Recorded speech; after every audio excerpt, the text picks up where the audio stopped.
آن حضرت صلی اللہ علیہ وآلہ وسلم نے فرمایا، بے شک دین آسان ہے، اور جو شخص دین میں سختی اختیار کرے گا تو دین اس پر غالب آ جائے گا اور اس کی سختی نہ چل سکے گی۔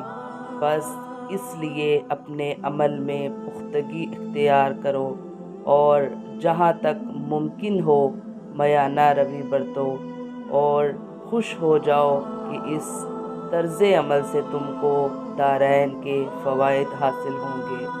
اور صبح اور دوپہر اور شام اور کسی قدر رات میں عبادت سے مدد حاصل کرو۔